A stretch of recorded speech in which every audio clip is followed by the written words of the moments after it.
Well, good afternoon, Erica. How are you? I'm good, Richard. How are you? Doing well, thank you. And first and foremost, thank you for being here today and taking some time to chat with us. I really appreciate it. Thank you for having me. I'm very excited. Yeah, I'm excited to talk to you too. And we are joined today by Erica DaCosta. And Erica is going to tell us a little bit about herself and her work. I'm going to let you put a lot of that into your own words. I am going to set a little backdrop, though. You and I met really just a few weeks ago, right? We have a common thing, and that is LaSalle University. We have that in common. And that's how we met. And I was thinking a lot about our conversation that we first had, and then the second conversation that we had afterwards, and really started to have a better understanding and appreciation for a lot of the work that you did in advocacy, in community building, and leadership, and that you still do, Erica. And I would love for you maybe to just first introduce yourself as much as you want to Yeah. right now, but really I'd love to hear a little bit more about your involvement at LaSalle and some of the really interesting things you did while you were in your time there. Yeah. Um, it was really nice to meet you. Like, I obviously did not plan to meet anyone interesting. No, I'm kidding. Um, no, it was a really nice event. I always Yeah, feel really honored to be invited to LaSalle. It's where I yeah. got my undergraduate degree. Um, During my time at LaSalle, I want to say I wasn't as outgoing as I was in high school, Okay. but I was really focused in my major. I was a double major in legal Yeah. studies and public affairs. Hmm. So, as you know, Richard, that takes a lot of time and a lot of energy. So, One major is enough, let alone two. and I had a minor in public relations. Oh, wow. So Jeez. yeah, so I had a lot of like academic work to focus on, but I Hmm. still try to put in energy and time to do like my writings and my poetry. And honestly, my time at LaSalle during my like research and analysis, it's Hmm. when I guess officially became a grammar geek. Yeah. So I really liked just like using words to form different kind of Mm. emotion and feelings. Hmm. um, I did a lot of writing in like the legal perspective just because that was my major. And so Right. So you had to. Yeah. yeah, I had to. But my personal writings was when I did like the poems, Hmm. and that's when I had more creativity and like leeway to write about what I wanted. That's exciting. And you were the communications director for the LaSalle Black Student Yes. Association. You were also involved with mock trial. Yes. Tell me a little bit about how those kind of shaped where you are today. Yes. So the LaSalle Black Student Association was actually one of the first Mm, Black student association on our campus. wow. When I first started going to LaSalle, there was not a lot of diversity Right. amongst the students. Student And body, so sure. yeah, and so the Black Student Association, it was like I was honored and very happy. It was built up of like amazing people. The president, she was absolutely phenomenal. Awesome. And to this day, we keep in touch. And so it's really Hmm. nice to be able to be in that kind of organization with other like my other fellow people of Right. color who just want Right. to get like community things onto the LaSalle campus and advocate and just raise awareness for our cultural background. I And love so it.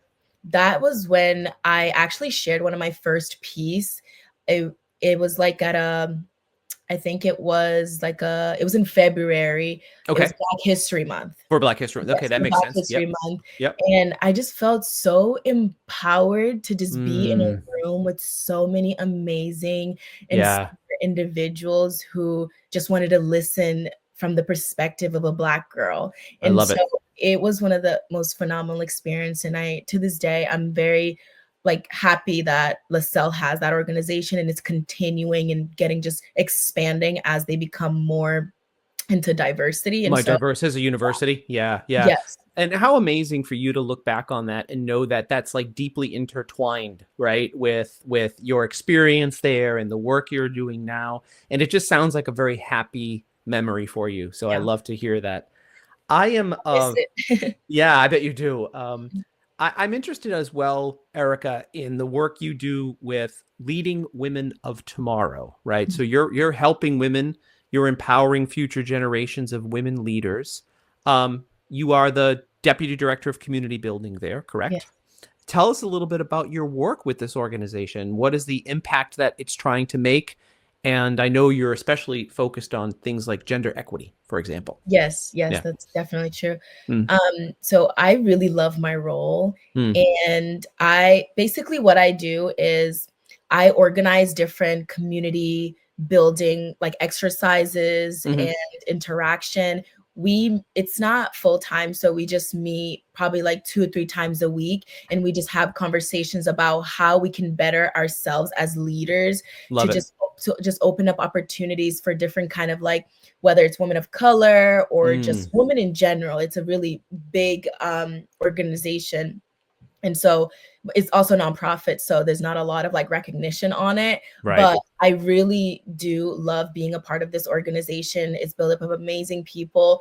And my other work that I do with this organization as a community building is I have this Excel sheet where I find jobs and I add them to this Excel sheet. And then this Excel sheet is just utilized by a number of people, whether Oh, it's how in cool. Boston, DC area, and they get to find jobs or You're like connecting people to yeah, opportunity. Yeah. yeah, internship, job opportunities, or even just like small little things, because I just feel like there's not a lot of opportunities out there for women Hmm. or like people that are giving out these opportunities. And so by creating this database, I want to just put women in leadership opportunities and know that they have spaces in these kind of places. It's wonderful to know that those organizations want to make space at the table Yeah, for women leaders or persons of color. It's also wonderful that you're creating that resource, right? Because yeah, I talk to so many people and they say I don't know where to start, or it's overwhelming. To have a resource that can at least be a place where they can start, right? mhm, And see, oh, this job is available. Oh, this looks like something that I would be interested in. So that's yeah, exciting that you're creating those kind of resources, because at the end of the yeah. day, that's what we all need, right? We all need more Of course. resources. I Yeah. honestly wish I had something like that as I was Right. going I'm through, like, my sure. educational journey, because most of the, like, opportunities, I have had to find them on my own, Yeah. and so it's really nice to know that I'm doing a very important work where other women leaders can just go to and utilize this database, so I'm very proud of the work that, this organization is doing. That's great. And again, how important that you are not just saying like, well, I didn't have these resources, so no one else is going to have them Yeah. either, right? You're like, you're endeavoring, right, to give back and say, I didn't have this, so I want to make it easier for the next person. Yes. Yeah, absolutely. Um, I don't want to embarrass you, but at the risk of embarrassing you, I love um, being embarrassed. okay, you know, um, you and I met, as I mentioned, at the inauguration of the now current president of LaSalle Mhm. University. Yes. You were invited to perform one of your spoken word poems at that inauguration. I Yeah. was blown away. It was a very powerful moment for me, and as you know, it compelled me to walk up to you afterwards and Yeah. and talk with you. Tell me about that. Tell me about your inspiration behind that particular piece, Erica, Yeah. and what it meant to perform at an event like that for you. Yeah. I was very honored to even be thought of. Mm. It was a staff at LaSalle, Jesse Terriac. Hmm. So he's phenomenal. Yeah, Jesse's great. Yeah. He's phenomenal. But the inspiration behind that piece was I just wanted others to feel how I have felt for LaSalle. As you know, Mm. I wasn't as like involved as high school, Right. but it was still my home. And Right. so I just wanted others to get a sense of I belonged here. You know, I Yeah. planted my roots Hmm. here and I literally learned so much. And so it just felt to me very wholesome to be able to write something like that and Mm. also shift it to a way where I'm honoring a new legacy, a new Mm. president. And Mm. so it was absolutely amazing. And honestly, I wrote that in one sitting because I love to write that when I sit and I'm passionate about something, I just start writing and like everything just feels so real and awesome. And I don't know if it's like, I don't know if I have some magical powers or something, but like I just it feels nice how easily like I can convey my feelings into like poetry. So it's really nice. And I really hope that people in the audience just saw what like I was trying to Sure. portray, you Yeah. know. But LaSalle is definitely the place where, you know, most people, they grow. It's a college, you know, Yeah. And that's what you you're should do in college. You should grow and yeah, expand and find new things, right? exactly. Absolutely. Yeah. Exactly. There's like so Yeah. many opportunities to just make mistakes, you know, from your Mm-hmm. first year in college to your last year in college. And so I've Mm, definitely just grown. And as now that I'm in like my post grad life, I mm. miss the You missed place. that. Yeah. Yeah, I miss the place that felt so much like home. And so Yeah. that even inspired me more to just kind of like live through those experiences and write about it. That's beautiful. And there were a few hundred people in the room, and I can tell you, you reached at least one of us, so I'm which is glad. why, a big part of why we're here today.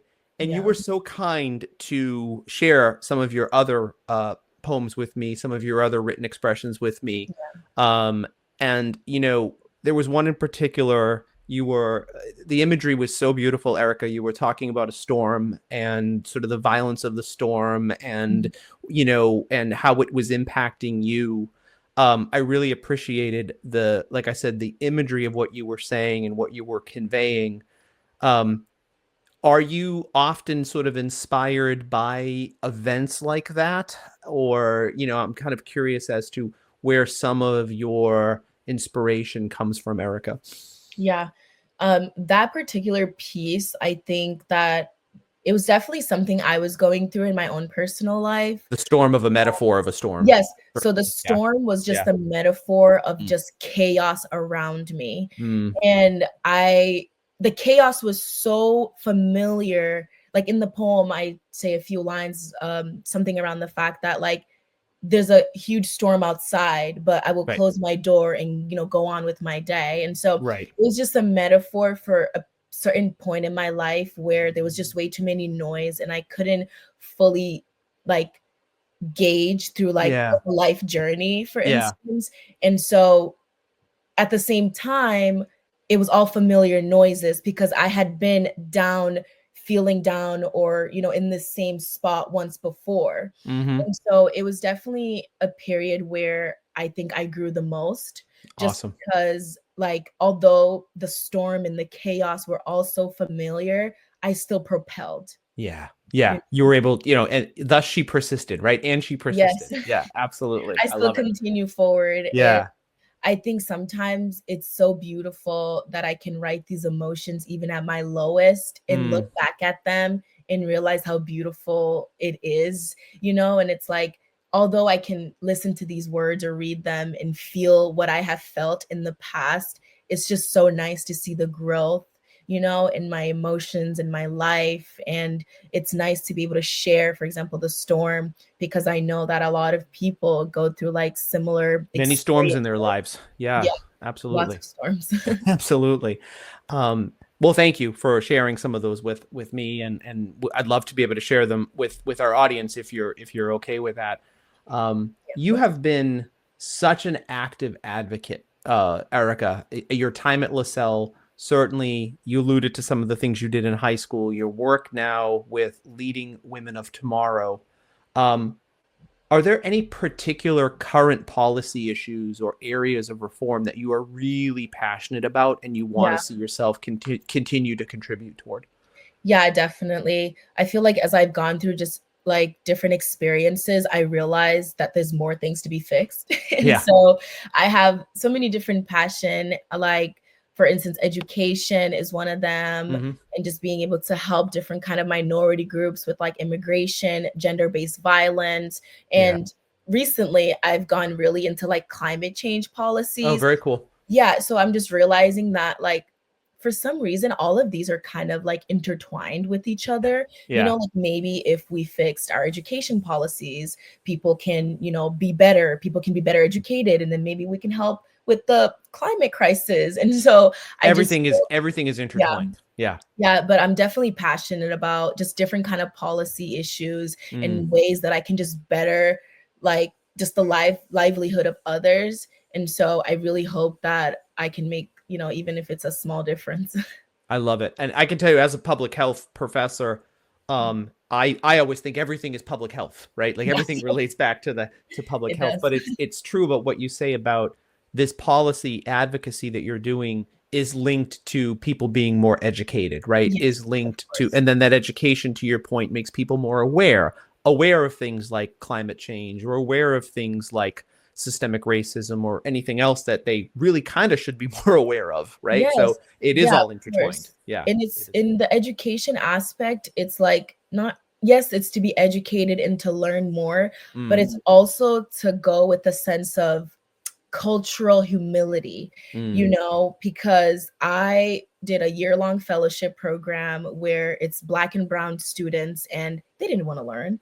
They have all of these stigmas and stereotypes Right. around them that it's like they're not there to learn, Right. but the teachers are there to teach. And so Sure. there's no cultural understanding, I think, in Mm, that sector, that it mm. does create a significant barrier on just development for like immigration, like children of immigrant background and such. But I do think education reform and just so many different platforms it's very useful and beneficial. It would be.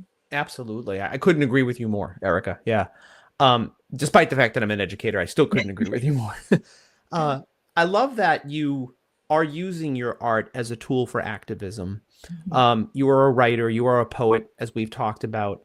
Um, is there often an intersect between your creative work and your dedication to advocacy? Do you sometimes keep them separate? I'm curious a little bit about does one feed the other? Or how does some of that come out? And are you even able to express that? Yeah, I think there's definitely like an intersection with art and Mm. advocacy. I've seen it a lot, like which is like murals and things of Oh, that sure. Yeah. sort. Like people are very creative. For me, I think it just depends. Like if I'm Mm. really passionate about certain things and I want to showcase that to the world, I will write something about, like say it's like sexual violence or something like that. I Right. will write about it and I will share with the world. But other poems, I think they're just very personal and social, Yeah. that it might not just be about like, just like law related things or like Right. advocacy. Like I'm not advocating for anything, but I'm trying Right. to get you to understand a feeling that is very familiar in Sure. different kind of sectors of people's lives. And so sometimes they do intersect, but Mhm. but I'm not putting an effort to like not make them intersect or I anything. Like understand. if they Yeah. happen to do, then that's definitely okay. But when I write my poems, I write them because I want people to feel this emotion. That you're This is feeling. actually, yeah, Yeah. this is a crazy story, but when I was in the 3rd grade, I would like write and make up lies because I wanted my teachers and my classmates to feel something. Sure. Yeah. and Well, and that's the beauty of creative writing, right? I mean, no, you are like I transforming definitely, people to an alternate reality. Yeah. yeah, yeah. Yeah. I just wanted to create like just like, artificial stories and stuff Hmm. like that. But as I grew older, I realized that I didn't need to create something artificial Yeah. because there's real lives and real stories that I can tell and still make people feel. And so that's why when I write, I try to be as truthful and raw as possible. That's amazing. I appreciate what you said too about art and advocacy, and certainly there's so many examples throughout history, right, where we can see artists use their art, whether it was, to your point, photography, murals, painting, spoken word, music, to advocate for something, to expose something, Yeah, right, through their art. And I believe art is one of the most powerful tools for activism, for sure. definitely is. Yeah. Community is so important, Erica, to one's growth, to one's resilience. You talked about the community at LaSalle, how you miss it. Are there any other, people in your community, your posse, if you will, that have really kind of supported you and inspired you along the way, mentors or other figures that have especially lifted you up and influenced you? Yeah, I think there's probably two different sectors that I can speak on. Mm, The first is just like a lot of the people I have met through like different internships or volunteer experiences, they've just inspired me in a way that there's work to be done, and I can Mm, make very like small impact that sometimes is not like major policy issues. I think the art of just showing up for members of my community is mm, inspiring for me. mhm. Knowing that I can like just light up their lives by just teaching them how to use the computer, for instance, get online to vote. Very simple Makes things. me, Yeah. yeah, very simple things. It makes me feel so good to help people, that I get inspired to go and reach my goals and help people on a greater sector. Mm. The second thing is that I had a public speaking coach when I was in high school, Oh, and wow. he completely changed my life. I always have him, and to this day, he's like my mentor. And Awesome.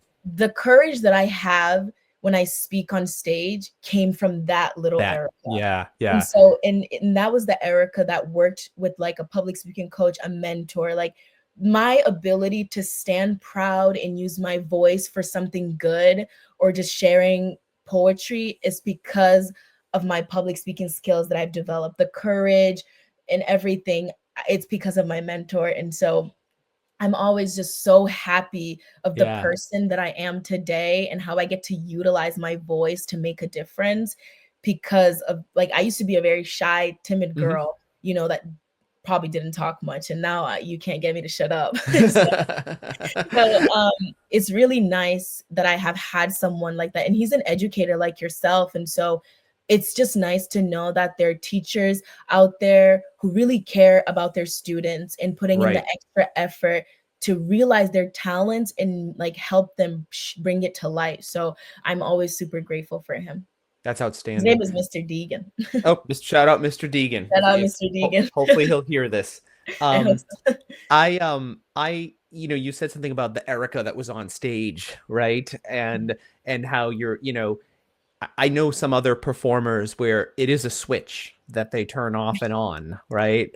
Is it Yeah. a switch for you? You did mention you're much more outgoing now than you used to be, Yeah. but is there still a switch that you flip, Erica? Yeah, I think for the most part, sometimes when I'm talking to my sibling and he's like, "Stop, it's like you're lecturing me. You have your speaker voice on." But he says that to me sometimes. But I do think there's a little switch from when I'm on stage and off. Like when Sure. I'm on stage, I just feel like more empowered, and it's like people are listening, I'm speaking, and Right. I feel really confident, and it just feels so beautiful to just be there Mm. and speak and share some like wise words with other people. And sometimes I feel like after I have spoken, I feel How do you emotional. feel? Yeah. Like I Yeah. just feel Yeah. so emotional. Like I can't believe I just did that. Sure. And so it's there's a little bit of a switch. Well, and it is such you mentioned your public speaking coach. It's a hard thing to master, Yeah. right? And there's just the getting through the fear of it is really important. And then Yeah. also, getting to, like you said, that I'm sure when you come off the stage, you feel vulnerable and emotional and you're shaking, and Yeah. it's such a cool thing, right? It's such a cool Yeah, feeling. Yeah, definitely. absolutely. Um, you've got a lot in front of you, Erica. You like you mentioned your double major plus your minor, the work you're currently doing, again, with Leading Women of Tomorrow. As you kind of think about where you want to go, Erica, your sort of future goals, the work you want to continue to do in advocacy, social justice, your exploration, I guess. Where are you going next? And if, maybe you haven't figured that out yet, but I'd love to hear what you're Yeah. ruminating on right now. Yeah, I think after college, it took me a little while to kind of just, I'm piggybacking off just different kind of aspirations. Mm, But I do plan to further my education. I do want to go to law school and get my hmm JD. I really do. I really do believe that once I obtain and just learn more from other professionals, I can Yeah, successfully aid different kind of organizations, whether it's women rights, immigration, education, and so forth, the from the things you're legal passionate about. aspect. Yeah. Yes, yes. And so I definitely want to put in the work and energy to obtain my higher education, to hmm be able to just work and sit with policy members, or just hmm advocate for people in the courtroom, because sometimes that's really what you need. Sure. And throughout all of my experiences, whether it's different sectors, I realized that I need to go to the root of it all. Yeah. You know, I need to go back to our laws and how Hmm. they're affecting people in our community. Hmm. And so to me, it's like, even if I get out there in the community every day and I'm educating and I'm using my public speaking to just educate or just do different kind of advocacy Fight work, for inequalities or inequities or yeah, yeah, yeah, yeah, I feel like I always come home and I'm like, I need to do more. yeah. And so I think this is my time to take the necessary steps to do more. It's outstanding and so inspirational. Thank you for that. I'm not even And kidding. thank you for, being one of the young people who are interested in doing this kind of work, right? Within your local government, within your community. Yes. I know that you are at the beginning of what will be a very important journey in policy, in social justice, in community building. I see the path laying out for you. I Thank really you. do. Yeah, yeah. I just want to say before we let you go, Erica, thank you for being so brave. I feel like artists like yourself, it's really comes down to bravery. You're putting something out there into the universe, into the world that you don't have to put out into the universe or into the world. You are giving a huge portion of yourself to us when you do that. So I just want to say thank you for your bravery You're in welcome. doing that. And thank you for being interested in advocacy and being interested in reform and the things that you're particularly passionate about. I hope to see more people of your generation and beyond. You talked about your sibling who's 10. You're going to inspire them to follow in your path. So Erica, again, I really appreciate you taking the time to chat with us today, telling us your story, sharing your insights and your creative process and your poetry with us, being vulnerable. Thank you so much for doing that. Thank you so much for having me, Richard. It was really nice. I always love talking about just the things that I'm passionate about and just letting other people know that they can also get into some work and just advocate for something that they believe in, because I'm sure they'll find something that They they will. believe Yeah, in. they will. Absolutely. And best of luck to you. And we look forward to staying in touch. Thank you. Thank you so much, Richard.